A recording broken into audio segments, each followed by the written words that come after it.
और तो नहीं हुए, वो भी तो बताओगे नहीं।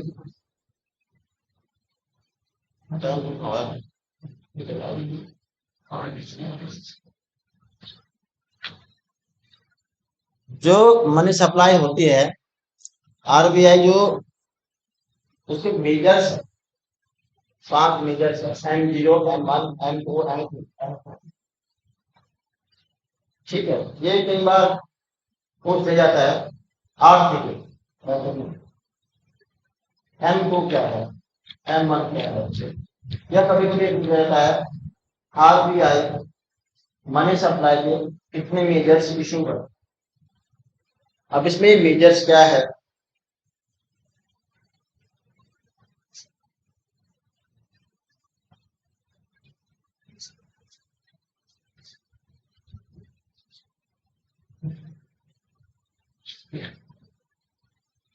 मैंने आपको बताया कि जो रेट ऑफ इन्फ्लेशन है वो इस बात पर डिपेंड करता है कि how much money is pursuing, how many goods and service, कितनी मुद्रा, कितनी वस्तुएं कौन सेवाओं का पीछा कर रही है।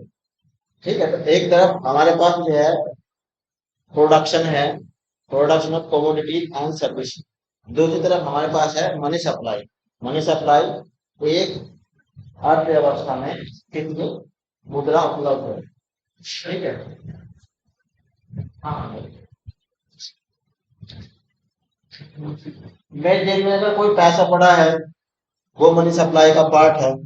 मेरे बैंक में अगर पैसा पड़ा है तो मनी सप्लाई का पार्ट हो सकता है। मनी सप्लाई का मतलब कि सर्कुलेशन में कितना पैसा है, पैसे का मतलब ही मनी है। ठीक, अब इसमें बात हो जाती है कि जिसको पैसा या करेंसी माना जाएगा वो माना जाएगा किसी को मनी सप्लाई। तो सबसे जो इसका इम्पोर्टेंट घटक है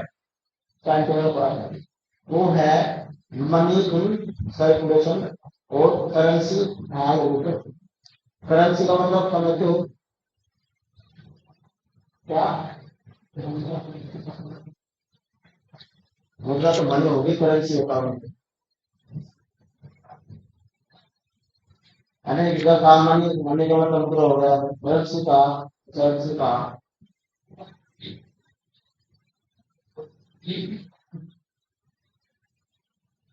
लिक्विड फॉर्म में का मतलब क्या है, पानी।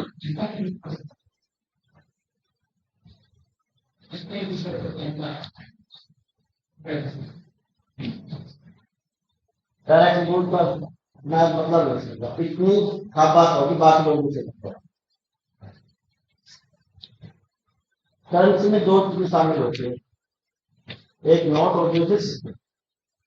ठीक है, और बहुत सारी चीजें हैं जो लिक्विड फॉर्म में हो सकती है, लेकिन उसको करेंसी लिखना, फिर मैंने करेंसी लिखा, जैसे गोल्ड है तो गोल्ड लिक्विड फॉर्म में होता है। जिस लिक्विडिटी की आप बात कर रहे हैं ना, समझ आपको पता है, लिक्विडिटी का मतलब है कोई भी चीज लिक्विड मानी जाएगी इन टर्म्स ऑफ मनी जो इजीली कन्वर्टेबल हो। गोल्ड है, आप जब चाहे अपने गोल्ड को मुद्रा में चेंज करो। आपके पास अगर कोई फोन है, मान लिया 50,000 रुपए की फोन रहेगी, तो आप जब चाहे तो 45,000 में दे तो कैश में कन्वर्ट कर, वो आपको लगाना है कि तुम्हें लगाना। लेकिन मैंने आपको पहले बताया था कि मान लिया आपके पास से बिल्डिंग खड़ी है और आपको बेचनी है अभी, तो क्या संभव है कि आप उसको बेच पाओगे। तो ये जो इमूवेबल एसेट्स है, लैंड होल्डिंग्स है, these are kind of property which can not be taken as liquid. It is a quality of the currency, money or anything, if it is readily may get converted into cash। अगर इस cash में convert हो जाता है तो इसको liquid होना, उसी के आधार पर ये मेजर्स है ट्रैक लिक्विड। तो सबसे पहली जो चीज है करेंसी है, मतलब M0 से शुरू करता हूँ। मैंने बताया कि आरबीआई कितने मेजर्स इशू करता है, 5। पहले M0 में सबसे पहले हो गया करेंसी को मैंने सी लिख दिया, आपका एक नोटिफिकेशन करेंसी एंड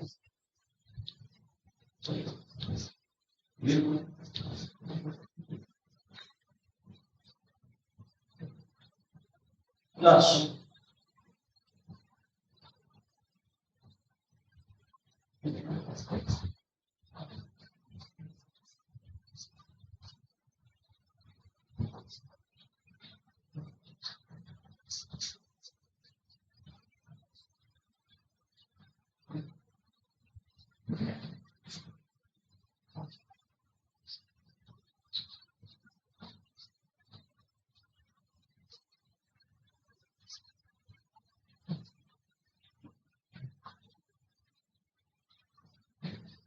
वो M0 मीजर है, उसमें हम तीन चीजें इनकोड करते हैं कि लोगों के पास कितने करेंसी हो, how much currency people are holding in their pockets. उसके बाद बैंक डिपॉजिट्स ऑफ लिख देना, आप लिख सकते हैं with RBI. Bank deposits with RBI का मतलब क्या है? हाँ, कोई भी पूछ रहा है तो अपने सवाल को अभी अंदर किया। If deposits are put with RBI by the banks, क्या बोलते हैं उसको? जो डिपॉजिट्स आरबीआई के पास रखे जाते हैं बैंक के द्वारा, वो क्या बोला जाता है?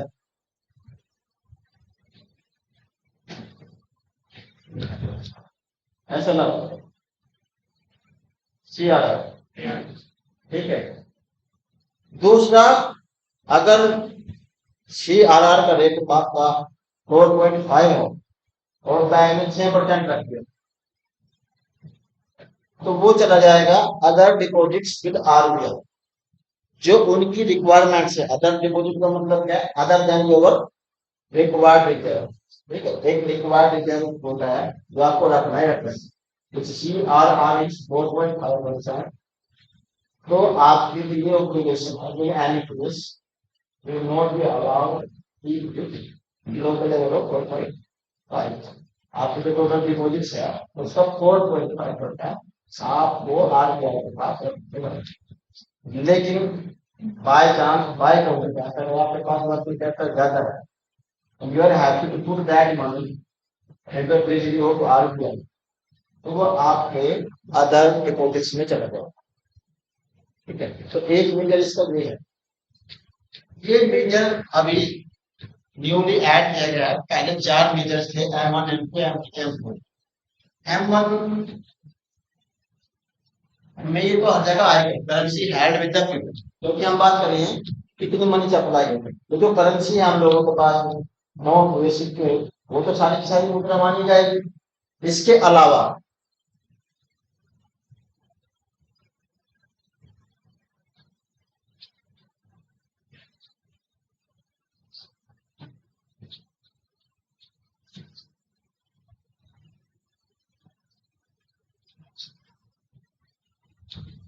डिमांड डिपॉजिट्स ऑफ बैंक्स,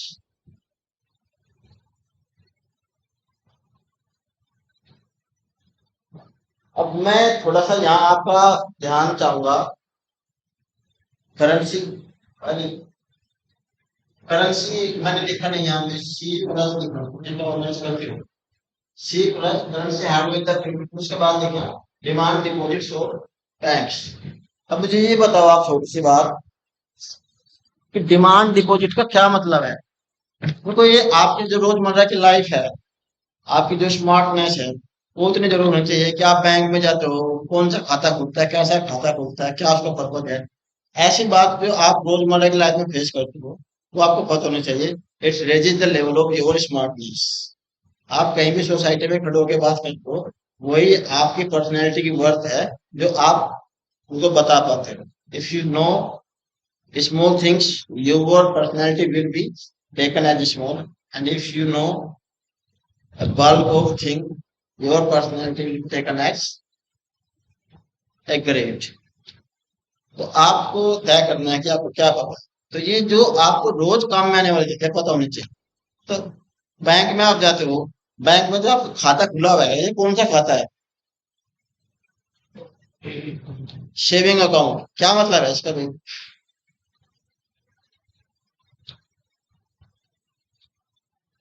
और अकाउंट कौन कौन से होते हैं? Current account, saving account. Salary account तो सेविंग अकाउंट है, मेरा सैलरी उसमें आती है। मैं अगर करंट अकाउंट है तो उसमें आ जाएगी सैलरी तो। तीसरा है टाइम डिपॉजिट। एफडी सुना है? एफडी करा रखी है मैंने तो। Fix deposit. इनका अंतर जानते हो क्या होता है?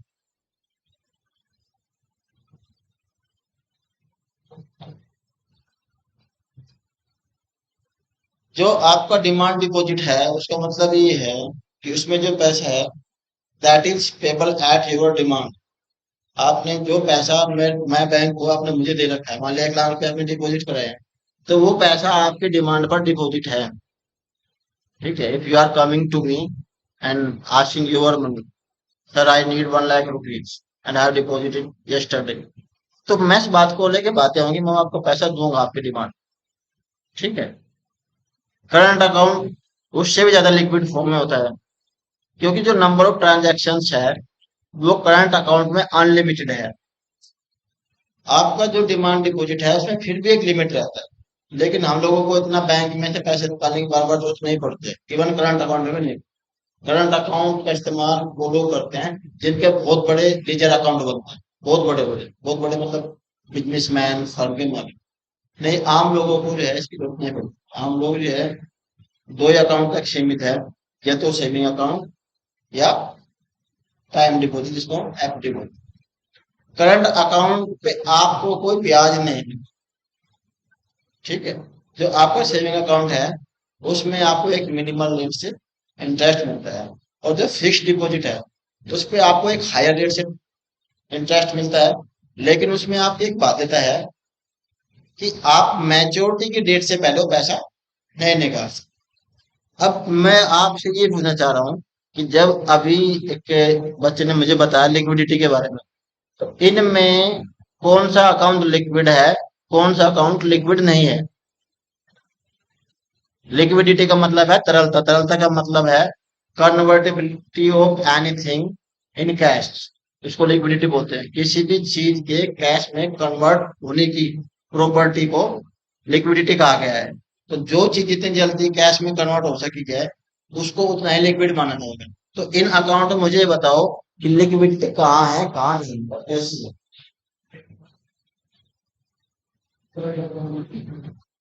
या तो करंट में होगा ना, तो करंट में पड़ा है तो आपने 50 बार निकाल लो। वो तो हो सकता है कि आपको स्कूल पर 2 बार 4 बार खाना सकता, मुझे भी पता नहीं है तो उस पर पोजिशन बैंक नंबर हो जाता है किसी लोग तो कहीं ना कहीं लिमिट आ तो सकते हो अगर आप निकालने के जाने थे, लेकिन करंट में वो लिमिट नहीं। जो मोस्ट लिक्विड अकाउंट है वो करंट अकाउंट। सेकंड जो डिमांड डिपॉजिट अकाउंट जिसको सेविंग अकाउंट है, जो आपका सेविंग अकाउंट है वो डिमांड डिपॉजिट से होता है, आपने पैसा जमा करना है तो डिमांड पे पर जब भी आप मांग छोड़ दे। तीसरा एफडी में क्या है, पैसा आपका है तो कभी कभी आपको जरूरत पड़ जाती है तो आप अपने एफडी छुपा दें कि दोनों डेटो मैच हो। लेकिन क्या आप जानते हैं कि जब आप डेट ऑफ मैच्योरिटी अगर आप अपने एफडी छुटवा लेते हो तो अगर जो है कैश कराते हो तो क्या होगा, एक बट्टा और डिस्काउंट विल बी इनिशिएटिव और इम्प्लीमेंटेड एज पर आप एक चार्ट दे जाएगा तो आपको जो पैसा मिलेगा वो उस पैसे की मार्केट वैल्यू से कम होगा, तो उसमें लिक्विडिटी कम है। तो यहाँ पे जब हम बात कर रहे हैं कि कितनी मुद्रा है तो उस मुद्रा में करेंसी को आ जाएगी। दूसरा आ गया डिमांड, ये हो गया आपका M1। कुछ मेजर्स में ये जो M1 M2 M3 है ये लिक्विडिटी के हिसाब से ही जो है आरबीआई ने तय किए हैं कि किस मेजर में M1 में कितनी है, M2 में कितनी है, कितना ब्रॉड तो मेजर है मुद्रा की आपूर्ति का, और कितनी इसमें लिक्विडिटी। ठीक है। तो जैसे मैंने कहा कि सबसे जो लिक्विड फॉर्म है वो करंट अकाउंट और डिमांड डिपॉजिट्स की है, तो ये जो M1 है इसको सबसे लिक्विड फॉर्म माना जाता है।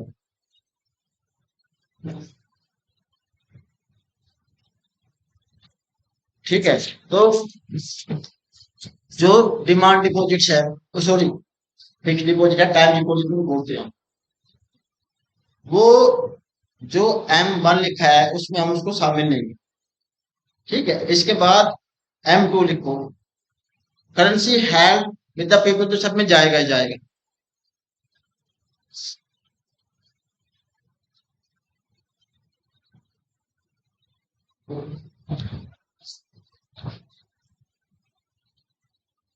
ठीक है, फिर उसके बाद लिखो डिमांड डिपॉजिट्स,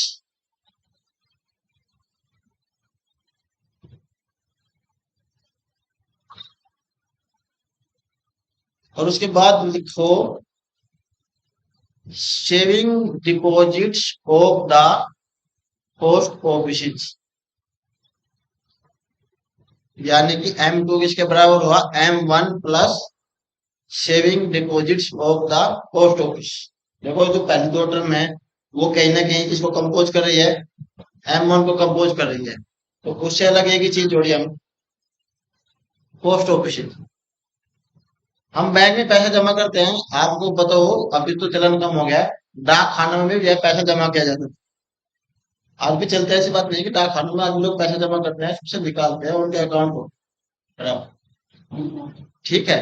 तो M2 में क्या आ गया, M1 plus saving deposits of the post office, और M3 में आ गया आपका M1 प्लस टाइम डिपॉजिट्स,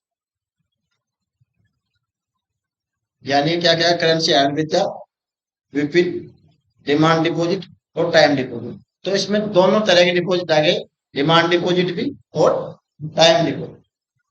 और फोर्थ है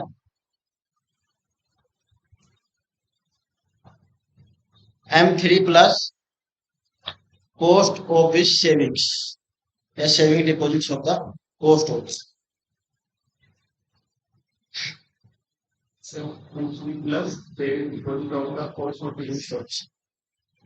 यानी कि थर्ड तक का जो इंक्लूड किया था वो सारा इसमें, इसमें कुछ नहीं बचा।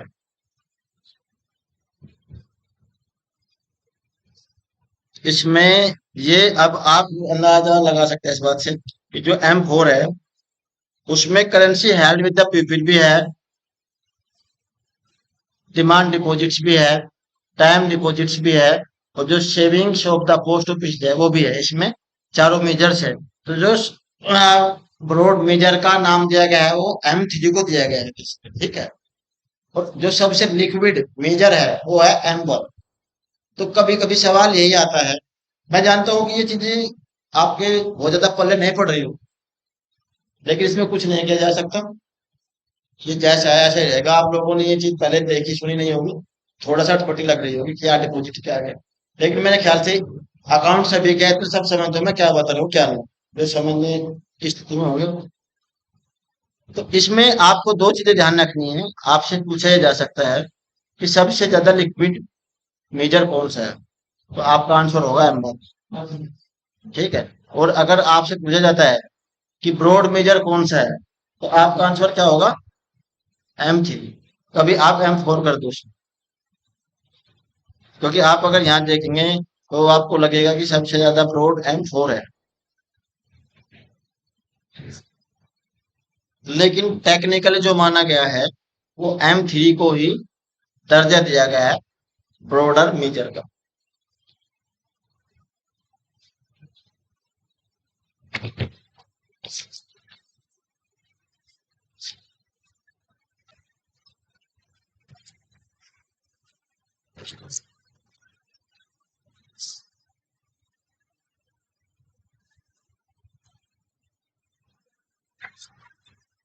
आज के लिए तो जो है मैं यही कर रहा हूँ।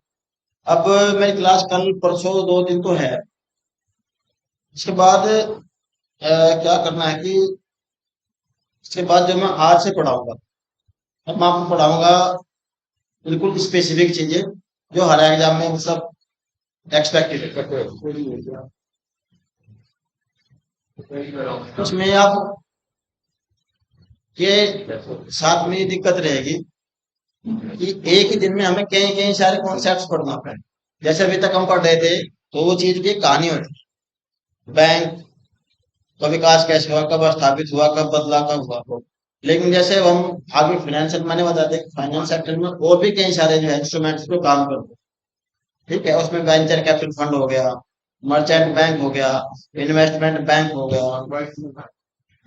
उसमें जो पोर्टफोलियो कंपनीज हो गई, म्यूचुअल फंड्स हो गए, ये सारी चीजें जो है एक ही दिन में आपको समझनी है। तो इनके बारे में मैं बस आपको थोड़ा थोड़ा समझाऊंगा कि ये क्या होता है क्या नहीं होता। तो कल हम जो बातचीत करेंगे, हम बात करेंगे एक तो ये कि आपका जो फर्म होती है, कॉर्पोरेट फर्म होती है, वो क्या होती है, कंपनी क्या होती है, शेयर्स क्या होते हैं, क्योंकि तभी हम समझ पाएंगे कि फाइनेंस मार्केट में कौन कौन सी सिक्योरिटीज काम करती है।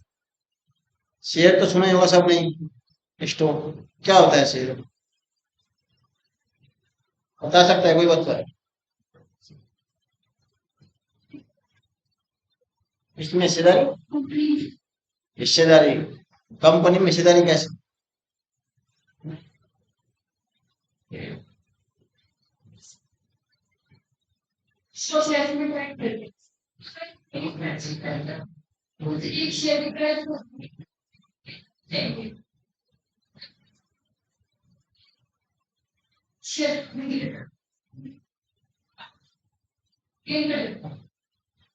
कंपनी जब स्टैब्लिश होती है तो हमारे यहाँ एक एक्ट है, कंपनी एक्ट ऑफ 1956, उसी के तहत एक कंपनी रजिस्टर्ड होती है। और जब वो रजिस्टर्ड हो जाती है उसकी एक ऑथोराइज कैपिटल इशू होती है। सपोज कीजिए कंपनी की ऑथराइजेशन कैपिटल 10,000 रुपीज कर दी गई, तो वो 10,000 रुपए के बराबर पैसा मार्केट से उठा सकता है। मैं कंपनी का प्रमोटर हूँ, promoter means the person who is making efforts for the establishment of, जो भी आदमी उसके एस्टेब्लिशमेंट के लिए एफर्ट कर रहा है उसी को बाद में प्रमोटर का दर्जा मिलता है। 10,000 में से मैंने क्या किया कि मेरे पास 5,000 रुपए है, जो ऑथोराइजेशन कैपिटल होगी वो शेयर्स में डिवाइड होगी। यानी कि 10 रुपए का एक शेयर हो सकता है, 15 का हो सकता है, 20 का हो सकता है, वो उन पे डिपेंड करता है कि उनका बोर्ड ऑफ कैपिटल को कैसे इशू करता है। तो मैंने अगर 5,000 रुपए की खरीदनी है और 100 रुपए की एक है, तो मुझे कितने शेयर खरीदने होंगे? 50। ठीक है, 5,000 मिलो, बाद का मेरे पास पैसा नहीं है, तो फिर क्या होता है कि कंपनी एक आईपीओ निकालती है, जिसको बोलते हैं इनिशियल पब्लिक ऑफर। हर कंपनी अपना आईपीओ निकालती रहती है, जब भी उससे पैसे की जरूरत पड़ती है वो मार्केट में आईपीओ निकालती है, और पैसा आप लोगों से, हम लोगों से जाता है। कभी रिलायंस का आ गया, कभी अडानी पावर का आ गया।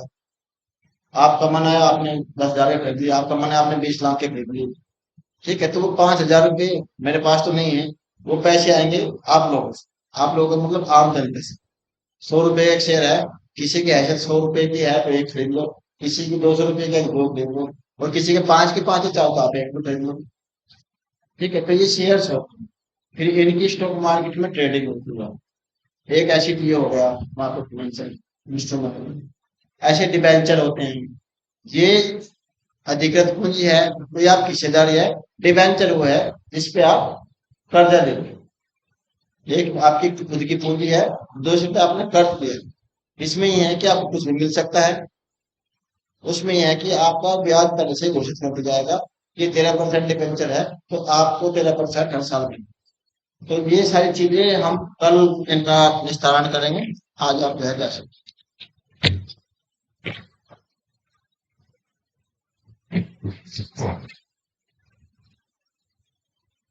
24।